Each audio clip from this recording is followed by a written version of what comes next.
Hi, my name is Stephen Hladky, and I would like to thank you for participating in this user study. This video will focus on how to use a prediction recording program, which is available on the download page of the user study website. Once you have downloaded and unzipped the program, you can run it by clicking on the userstudy.exe file. You will be prompted for a username and password. You should enter the username and password you chose for your user study website account. Now the program will begin loading, and a new window will appear on screen. This new window is what you will use to record predictions. The program presents you with a bird's eye view of a Counter-Strike source game. Your job is to play through the match and offer your best guess as to where opponents might be. There are a few things to help you with this task.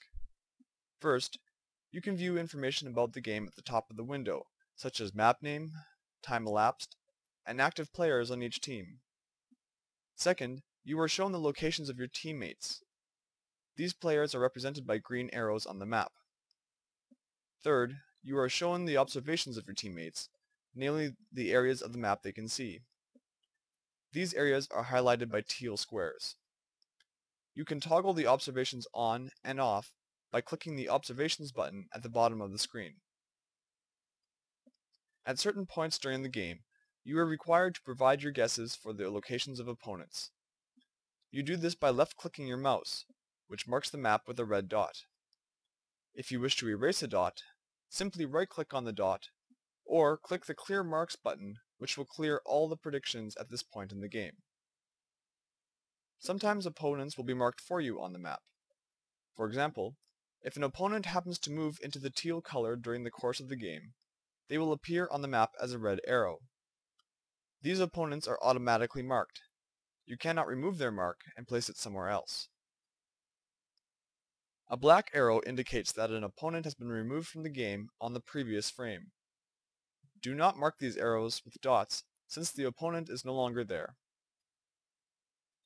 Once you have placed all your marks, you can click the Confirm Marks button to continue on with the game. Be careful though.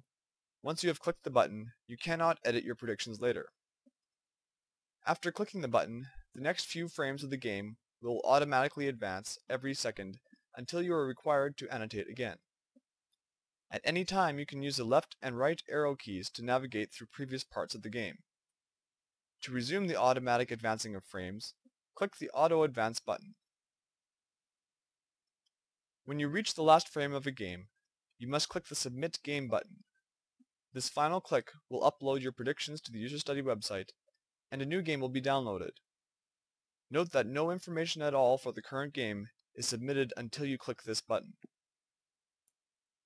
The toggle button at the bottom left of the window allows you to switch between the two main modes of the program, Record and Practice.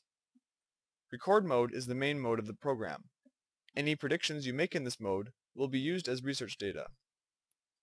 Since everything demonstrated so far has taken place in Record mode, let's take a look at the Practice mode. This mode is similar to the Record mode, except that it has fewer restrictions. For instance, you are permitted to view the whole game without annotating anything, and if you do place marks, you can change them at any time. As always, you are allowed to toggle the observations on and off.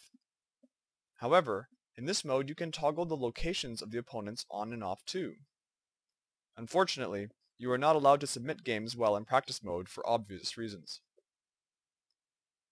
Practice mode is useful for becoming familiar with the general trajectories of players and how fast they move throughout the map. It might be good to try and play through one or two games in the practice mode first. When you feel confident in your prediction abilities, you can switch back to Record mode.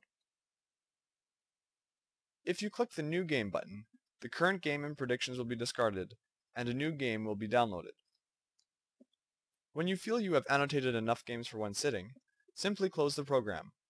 You can restart the program again at a later time, but you must re-enter your username and password. I hope this tutorial has been helpful. If you have any questions or concerns, you can contact me, Stephen Hladky, using the information on the contact page of the user study website.